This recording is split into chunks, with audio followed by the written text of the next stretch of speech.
Allah Subhanahu wa taala berfirman dalam surah Hud ayat ke-112, fastaqim kama umirta, dan tetaplah berada di atas jalan yang benar sebagaimana kamu diperintahkan. Istiqamah itu berusaha tetap di atas jalan yang benar, di atas jalan yang lurus, itu istiqamah ya. Dan istiqamah itu perintah Allah. Ketika Allah memerintahkan dengan ayat ini, maka Allah memerintahkan kepada hamba-hambanya untuk istiqamah. Fastaqim kama umirta. Bahkan tidak ada yang lebih penting dari imannya seorang hamba setelah dia beriman kepada Allah, melainkan dia berusaha menjaga keimanan tersebut, istiqamah di atas jalan keimanan. Sebagaimana pula yang disebutkan oleh sahabat Sufyan bin Abdillah di hadis nomor 85 itu, ketika ia berkata, ya Rasulullah, qul li fil islami qawlan la as'alu anhu ahadan ghairaka, beri aku satu nasihat yang tidak akan aku tanyakan kepada selain dirimu. Maka Rasulullah menjawab permintaan sahabat Sufyan bin Abdillah radhiyallahu anhu ini dengan kalimat qul amantu tsumastaqim. Katakan aku beriman kepada Allah, kemudian istiqomahlah. Hadis ini disimpulkan oleh para ulama, tidak ada agenda yang lebih besar setelah kita mendapatkan taufik dan hidayah dari Allah untuk beriman kepada Allah, melainkan kita berusaha untuk istiqamah, menjaga dan merawat, memelihara keimanan yang Allah berikan dalam kehidupan kita. Karena itu hadirin dimuliakan Allah, untuk menjaga keistiqomahan ini butuh cara, butuh usaha-usaha, butuh rumus, dan butuh bimbingan dari orang-orang yang lebih dulu istiqomah daripada kita. Dan tidak ada yang lebih dulu istiqomah daripada kita, melainkan mereka adalah orang-orang yang mendahului kita dalam keimanan ya. Makanya kita ini tidak boleh membicarakan orang-orang yang sudah mendahului kita dalam keimanan ya. Tidak boleh ada ghil ya di dalam diri kita, hasad, benci kepada orang-orang yang sudah mendahului kita dari keimanan, dari kalangan salaful ummah ya, dari kalangan orang-orang soleh sebelum kita. Maka untuk menggapai keistiqomahan ini butuh cara ya, dan kita semuanya mengharapkan Allah melimpahkan kepada kita keistiqomahan. Loh, buat apa istiqomah, Ustaz? Istiqomah itu penting karena segala amalan kita itu dihitung di bagian akhirnya. Kalau segala amalan itu dihitung di awalnya, maka tidak. Yang penting kita awal-awal bagus, awal-awal solih, kemudian belakangan terserah kita. Tapi Nabi kita Shallallahu Alaihi Wasallam berkata, innamal a'malu bil khawatim. Oh, ibu-ibu apalnya cuma binniat saja ya. Saya cuma ngetes sebenarnya. Ibu-ibu dari tadi rame sendiri soalnya ya. Ngelanjutin hadis. Innamal a'malu binniyat itu kita bicara soal awal-awal. Karena segala sesuatu ditentukan niatnya. Ya. Tapi kalau kita bicara bahwa segala sesuatu itu dinilai di akhirnya, maka Rasulullah juga bersabda, innamal a'malu bil khawatim. Amalan itu tergantung cerita akhirnya. Nah, masalahnya kita tidak pernah tahu kapan kita berakhir. Batasan akhir kita ini ilmunya disembunyikan sama Allah. Dia termasuk mafatihul ghaib, kunci jawabannya Allah yang pegang.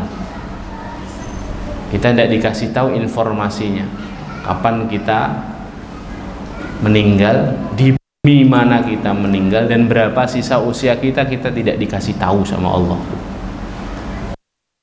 Mengapa diminta untuk istiqomah? Agar ketika kita ini suatu hari nanti saatnya ditakdirkan Allah meninggal, kita dalam keadaan taat, hati kita dalam keadaan tunduk dan tidak berpaling dari Allah Jalla Jalaluhu. Istiqomah ini ada caranya. Kitab bagus, judulnya Asyru Qawaid fil Istiqomah, kaidah penting dalam istiqomah, 10 rumus istiqomah. Ini akan kita selipkan di pembahasan karena ini penting. Istiqomah itu harga mati. Iman istiqomah, iman istiqomah, timah, kemudian masuk jannah ya.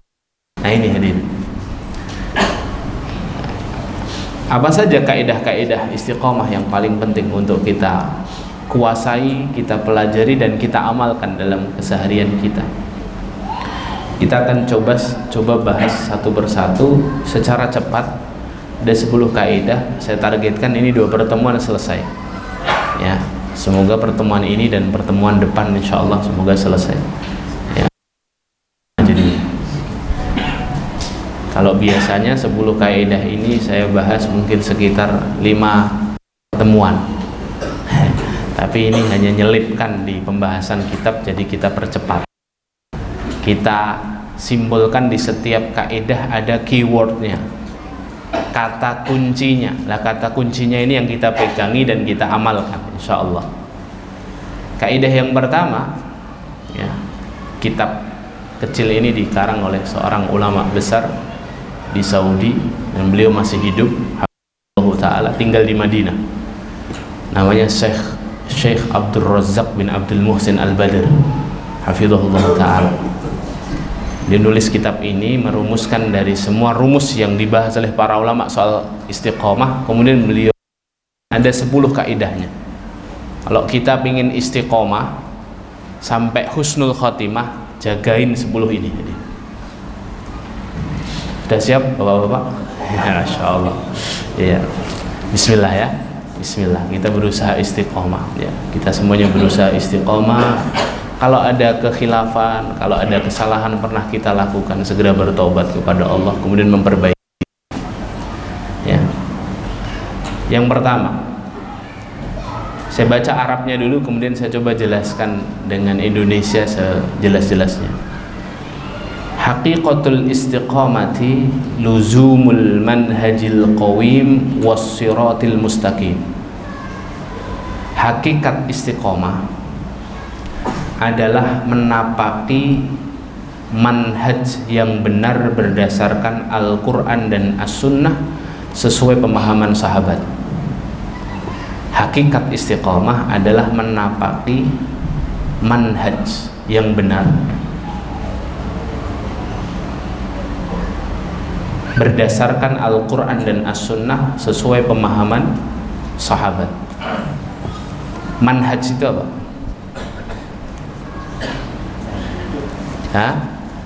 Manhaj itu jalan, pola, cara memahami sesuatu, itu manhaj. Jadi hakikat istiqomah itu kita menapaki cara para sahabat radhiyallahu anhum memahami Islam dengan baik berdasarkan Al-Quran dan As-Sunnah. Menapaki jalan ahlu sunnah wal jamaah dengan mencoba belajar terus-menerus isi Al-Quran dan As-Sunnah. Keywordnya, kata kuncinya, kaidah pertama ini adalah belajar. Dekat dengan ilmu, belajar, itu keywordnya ya. Jadi kalau mau istiqomah harus belajar. Kalau sudah dapat hidayah, sudah dimudahkan jalan hijrah, maka kewajiban berikutnya bukan menginspirasi orang, bukan naik ke atas panggung menceritakan dosa-dosa masa lalu kemudian menginspirasi orang untuk tidak melakukan. Dosa-dosa masa lalu sudah ditutup sama Allah, jangan dibuka, ya, ditutup, jangan dibuka. Ada jamaah ya ke saya, Ustaz, dulu saya hidupnya kelam, Ustaz, dulu saya stop, saya bilang stop, yang lalu sudah ditutup sama Allah. Allah itu menutup aib kita, sudah ditutup, jangan dibahas. Orang yang salah bisa soleh, yang soleh bisa salah, yang salah punya masa depan, yang soleh pun punya masa lalu. Maka tugasnya adalah memperbaiki diri saja, membicarakan apa peluang-peluang amalan di masa depan. Yang lalu-lalu sudah di stop, ya, tidak usah dibahas. Tugasnya apa? Setelah hijrah, setelah taubat, setelah Allah kasih hidayah, Allah kasih taufik untuk kita,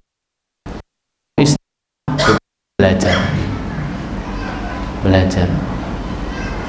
Banyak orang yang setelah hijrah tidak belajar. Setelah hijrah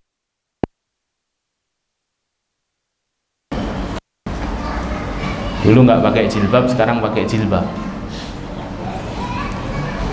Dulu celana sobek-sobek, auratnya terlihat, sekarang celananya sirwal. Dulu kaosnya kaos tengkorak, ya, misalnya satanik, sekarang kaosnya tengkorak tapi ingat mati. Ya, sudah bagus. Hanya itu saja tidak cukup. Kalau hijrah tidak dibalut dengan ilmu, nanti dia akan gerah dengan jilbab, dia akan capek dengan celana cingkrangnya, dia akan panas dengan pakaian gamisnya, ya. Maka hijrah harus dibimbing dengan ilmu. Ilmu itu layaknya cahaya. Cahaya itu kan fungsinya dua, menerangi yang gelap dan meluaskan yang. Orang kalau di kegelapan tidak tahu harus kemana, ada cahaya yang meneranginya. Orang dalam keadaan gelap, dia merasa ruangan itu sempit kan, menyesakkan dada. Maka cahaya datang untuk meluaskan dadanya, untuk meluaskan pandangannya, untuk membuat dia memiliki peluang-peluang amalan. Nah, itulah ilmu, hadir, ya. Maka ilmu ini lenteranya harus senantiasa dijaga, ya. Kepada siapa kita belajar? Kepada para ahlul ilmi. Jadi tugas kalau kita dan pasangan kita, ayo kita berubah, kita berusaha jadi lebih baik, pribadi yang lebih taat. Terminal pertamanya majelis ilmu. Terminal pertamanya bukan toko pakaian syar'i, majelis ilmu dulu, baru sambil ke majelis ilmu sambil kita merubah satu, karena itu yang mengarahkan kita. Dan itu ternyata diletakkan oleh para ulama kaidah. Kaidah pertama, istiqomah itu harus jalan yang jelas berdasarkan Al-Quran dan Sunnah. Harus belajar, harus lebih kenal siapa Allah, harus lebih tahu siapa Rasulullah Sallallahu Alaihi Wasallam. Ilmu ini panglima dalam kehidupan. Ilmu yang menjadikan kita bisa membedakan, mana yang boleh dan mana yang tidak boleh. Dulu kita kira boleh, ternyata tidak boleh. Mana yang dulu kita kira tidak boleh, ternyata boleh. Dari apa? Dari ilmu, ya. Mungkin 5 atau 10 tahun yang lalu kita menganggap sesuatu boleh, ternyata tidak boleh. 5-10 tahun yang lalu kita menganggap sesuatu ini tidak boleh, menurut tradisi saya tidak boleh, ternyata oleh Islam boleh. Dari mana kita tahu? Dari ilmu. Makanya tidak ada doa yang Rasulullah dalam urusan nambah menambah. Rasulullah itu tidak pernah minta kepada Allah, ya Allah tambahkan pertolongan untuk menghadapi orang kafir, ya Allah tambahkan hartanya kaum muslimin agar dakwah, ya Allah ya Allah tambahkan pengikut kami. Tidak pernah Rasulullah minta itu. Rasulullah minta itu hanya masalah ilmu. Makanya doanya Pak, Rabbi zidni ilma warzuqni fahma. Ya Allah tambahkan untukku ilmu dan anugerahkan kepadaku Ini kaidah rumus istiqomah, harus mau menambah waktu dan agenda hidup untuk belajar. Saya tidak menggunakan kata meluangkan waktu ya. Nah kalau meluangkan waktu itu berarti apa? Sisa-sisa. Ini kajian Senin malam nih harusnya nggak meluangkan waktu, sudah levelnya sudah. Ini agenda saya. Tidak ada agenda yang lebih penting daripada ini. Yang lainnya bisa dipending, ini tidak bisa dipending. Gitu. Ya, kalau enggak, wah sudah bab 8 tadi. Kalau ditinggal absen sekali ada tamu, 2 kali keluarga ngajak jalan, 3 kali, 4 kali. Kalau ada tamu bilang, nanti ba'da isya saja ya, saya mau ngaji dulu. Wah saya datangnya ba'da maghrib. Ya sudah, ayo ngaji bareng. Nah gitu kan, bisa diganggu gugat nih. Karena ini rumus istiqomah ternyata. Agendakan tadi, agendakan 1 pekan minimal 1 kali lah. Itu udah lowbat tadi, pekan sekali itu. HP aja 1 hari 2 kali di cas, ya kan? Kalau majelis ilmu ini harus lebih banyak, harus. Tapi kalau bisanya 1 pekan sekali ya sudah, ambil 1 pekan 1 kali dulu. Kok saya belum tahu ilmu tentang ini ya, cari majelisnya, datang. Ya. Yang penting kaidahnya cari ilmu itu harus bersama guru, harus bersama guru, harus talaqi dengan guru. Tidak boleh belajar sendirian. Man ta'allama bila asyaitonu syaikhuhu, kata para ulama. Barang siapa yang belajar tanpa guru, maka setanlah yang akan menjadi gurunya. Jadi harus dengan guru. Ini kaidah pertama. Tidak usah panjang-panjang kaidah pertama. Kaidah kedua, la takunul istiqomatu illa lillahi wa billahi wa ala amrillahi. Istiqomah tidak akan terwujud kecuali lillah, karena Allah. Billah, memohon pertolongan kepada Allah. Wa ala amrillah, di atas jalan yang diridhoi Allah. Istiqomah tidak akan terwujud kecuali lillah. Memastikan bahwa semua amalan kita setelah hijrah, setelah taubat, setelah kasih hidayah, untuk Allah saja, jangan untuk selain Allah, kepada Allah saja. Maka sebenarnya kaidah kedua ini kalau mau ditarik, kata kuncinya adalah kalau mau istiqomah harus jaga keikhlasan dalam beramal. Jaga keikhlasan hari. Ya. Jadi kunci istiqomah yang kedua apa? Ikhlas. Ikhlas itu apa? Memurnikan semua niat dan tujuan amalan kita hanya untuk Allah. Kalau mau istiqomah, sebelum beramal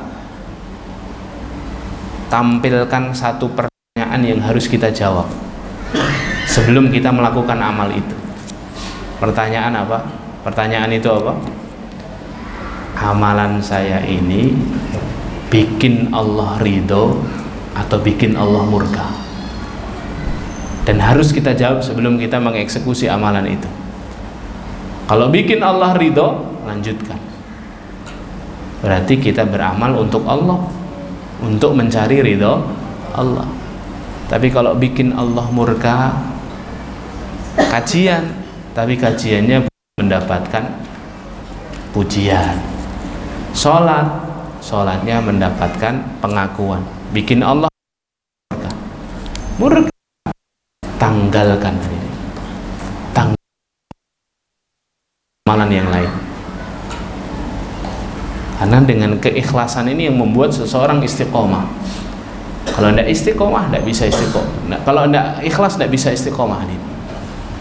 Orang kalau beramal manusia atau untuk dunia,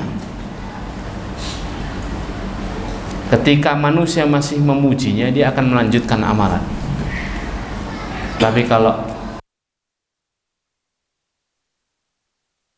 ada sesuatu yang lebih indah dan yang lebih hebat daripada kita, akhirnya pujian berhenti, orang ini akan berhenti pula beramal.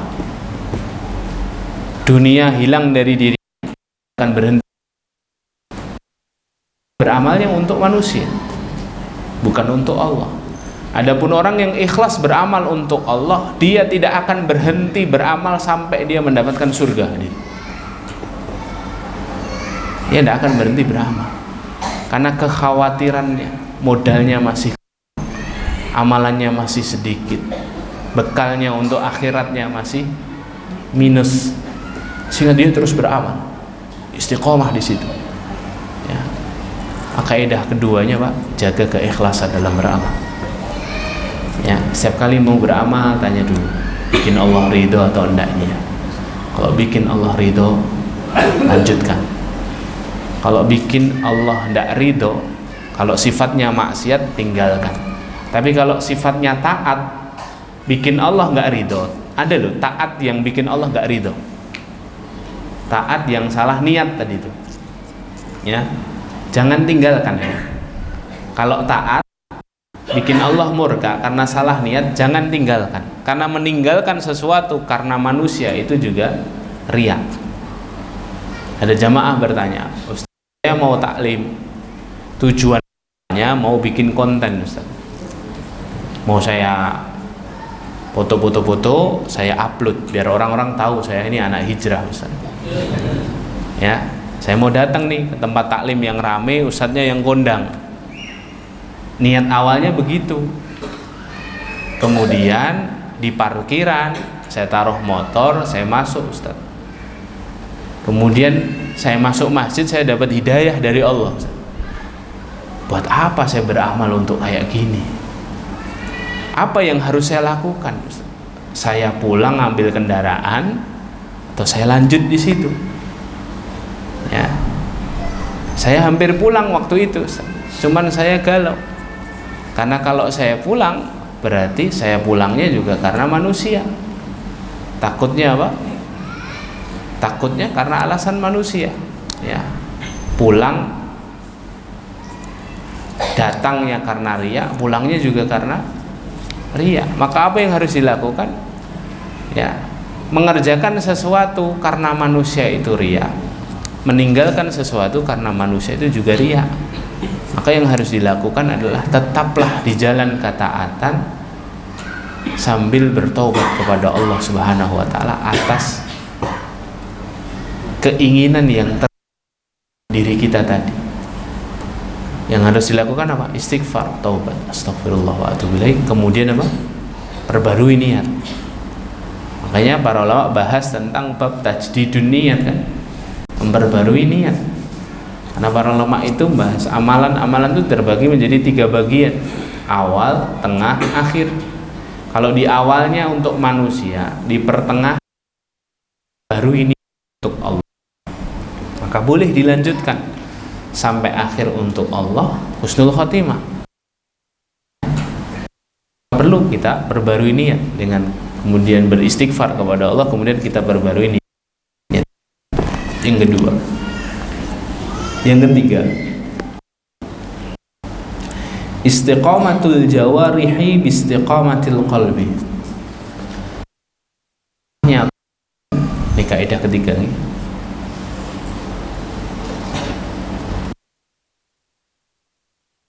Dengan istiqomahnya hati, atau bergantung dengan istiqomahnya hati. Di badan kita ini belum bisa, hati kita istiqomah, maka keyword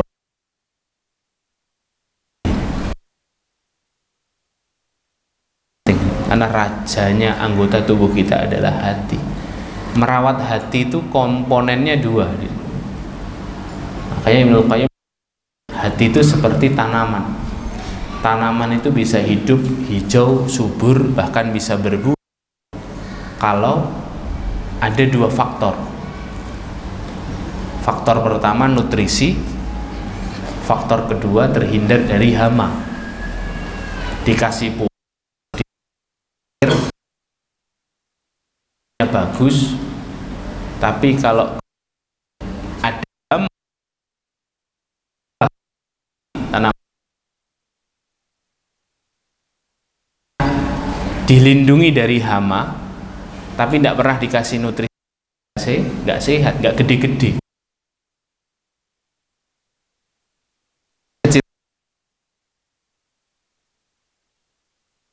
Hati juga demikian.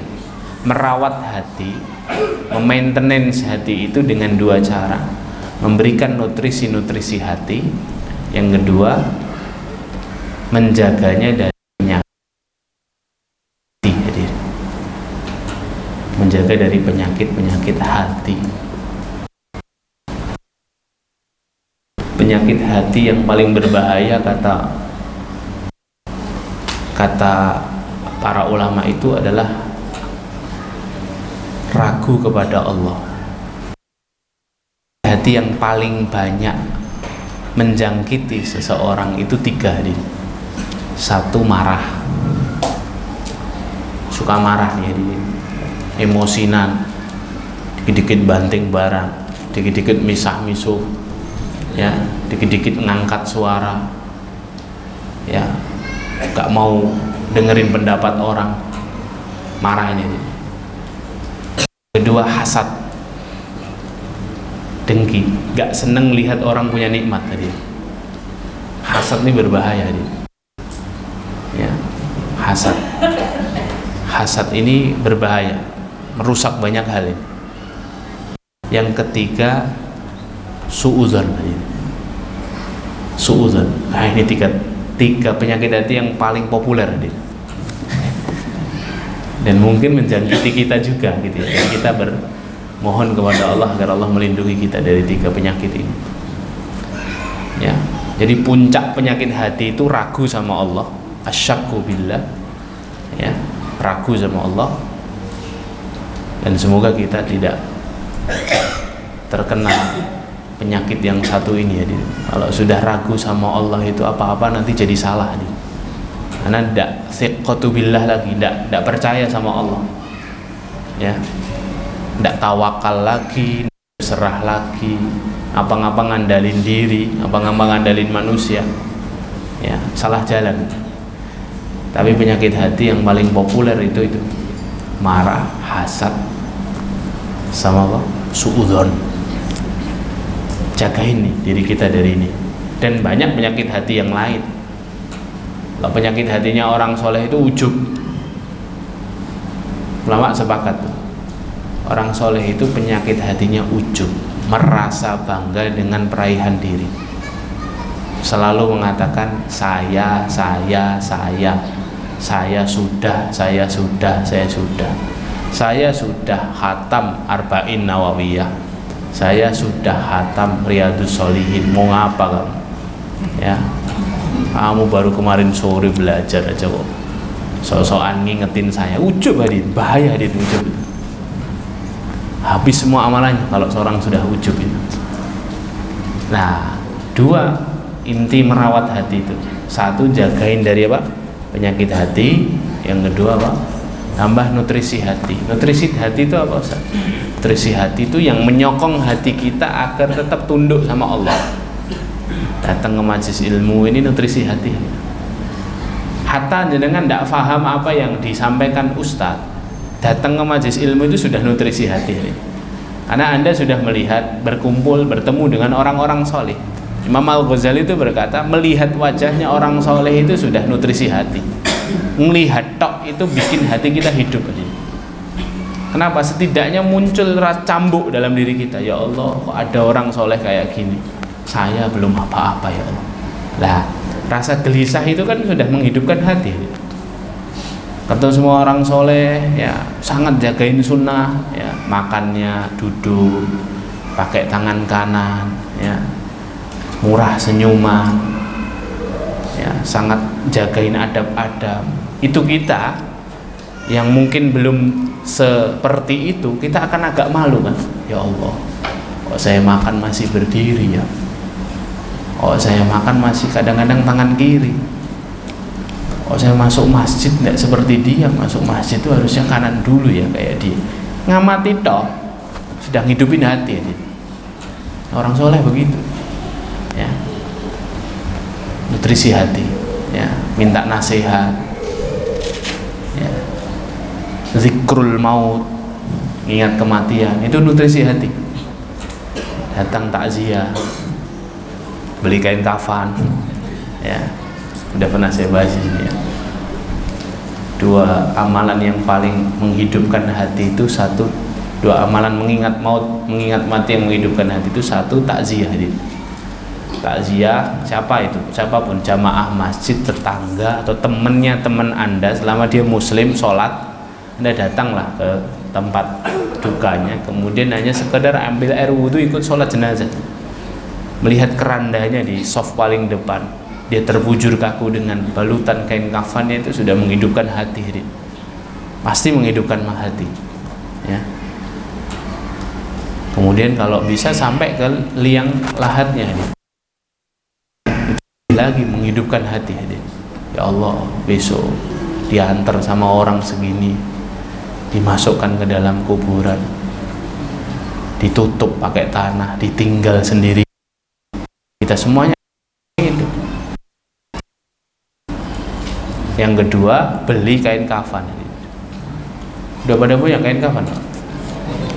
Perlu hadiahnya pekan kelima kain kafan. Kain kafan hadirin. Datang ke Beteng atau ke toko kain, beli kain putih 2,5 meter. Pulang 1 lembar saja dulu. Nanti yang lainnya nyicil, ya. 1 lembar. Pulang, sebelum pulang mampir toko kelontong. Kapur barus. Bener nih hadirin, serius saya. Ini nasihat ini bersanad hadirin. Dari guru saya ngajarkan, diajari oleh guru-gurunya. Ambil kapur barus sampai rumah, bentangkan tuh 2,5 meter, gosok pakai kapur barus. Kalau hati sedang mengkis-mengkisnya, iman sedang lemes-lemesnya, nanti malam pakai kain itu untuk selimut tidur saja. Waduh, paginya langsung sholat tahajud tadi. Saya malas tahajud, langsung tahajud itu. Iya dia, memang perlu treatment kayak gitu dia. Karena hati ini kalau dibiarin mati dia, keras dia, tidak lembut, tidak bisa nangis. Kadang-kadang kita mengalami masalah itu ya, iman lagi lemah-lemahnya, ngelihat apa-apa tidak bisa nangis kita hati. Saking kerasnya hati kita. Tapi orang itu kalau hatinya lembut, masya Allah, tabarakallah. Melihat sesuatu orang lain menderita itu nangis, ya Allah, kok kasihan banget. Ya, dengerin ayat dibacakan itu bergemuruh hatinya, deg-degan, bergetar hatinya. Nama Allah disebutkan itu langsung tunduk. Nama Rasulullah disebutkan itu langsung auto bersolawat tadi. Sallallahu alaihi wasallam. Itu. Ini namanya nutrisi hati. Jagain dua, nutrisinya ditambah, penyakitnya dicegah. Penyakitnya dicegah. Kaidah nomor 3. Kaidah nomor 4.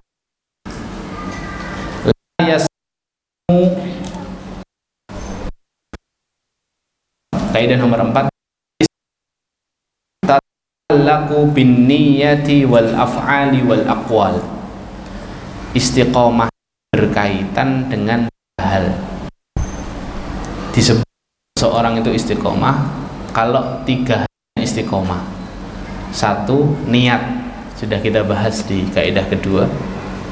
2, perbuatan. Yang ketiga, perkataan. Perbuatan sudah kita bahas di kaidah ketiga ya, istiqomahnya badan dengan istiqomahnya hati.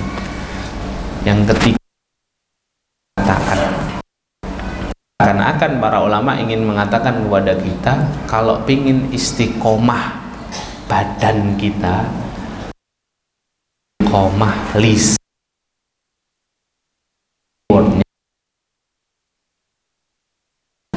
jaga lisan, hati-hati dalam bertutur kata. Ini ya representasi hati. Lihat dari caranya berbicara, dan itulah dia.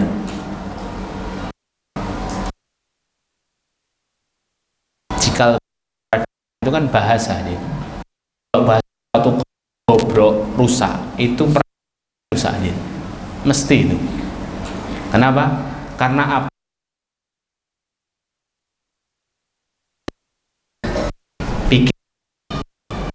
Apa yang kita pikirkan jadi tindakan, satu tindakan berkumpul dengan tindakan yang lain jadi peradaban. Jadi kalau ingin tahu lingkungan baik atau tidak, itu mampirlah ke angkringannya, Pak. Sudah paling benar itu. Duduk, beli es teh, jahe, sama makan 1 bungkus nasi kucing. Kemudian dengarkan apa percakapan orang yang di situ, yang duduk di situ. Kalau bongso percakapannya udah bawah perut terus, ya, atau percakapannya kok kebun binatang keluar semua, itulah peradaban orang situ. Nah, jauh-jauh hadirin, ya. Jadi bahasa ini penting, lisan ini penting sekali dalam keistiqomahan. Ya, makanya kalau sudah ngaji itu lisannya harus dijaga. Kalau enggak nanti mesti dia enggak. Karena lisan ini penting sekali. Amsik alaika lisana, kata Rasulullah. Kunci kesuksesan dunia akhirat itu Pak, jaga lisan. Karena banyak orang yang tercelebur masuk ke dalam neraka gara-gara sebab lisan. Dan kita jangan sampai itu, ya. Jadi lisan ini juga kaidah istiqomah. Nomor 4. Sudah adzan ya? Jangan 4 dulu aja. 4 dulu saja ya. Tidak usah lanjut, nanti habis adzan langsung sholat saja. 4, nanti insya Allah yang 6 menyusul. Apa saja 4? 1, belajar ilmu. 2, ikhlas. Apa-apa tanyakan dulu ke hati kita, ini bikin Allah ridho atau enggak.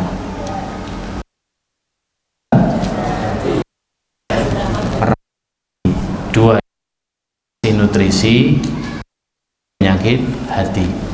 Yang keempat, jaga lisan. Jaga lisan biar tidak banyak dosa lisan. Caranya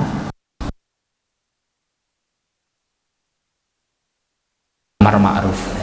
Kalau ngomong yang baik-baik saja, sama banyakin astagfirullah wa atubu ilaihi, alhamdulillah, Allahu akbar, subhanallah, la haula wala quwata illa billah. Gitu ya. Ketaatan. Barakallahu fikum, jazakumullahu khairan. Kita akhiri. Alhamdulillahirabbil alamin. Subhanakallahumma bihamdika, asyhadu an la ilaha illa anta, astaghfiruka wa atubu ilaik.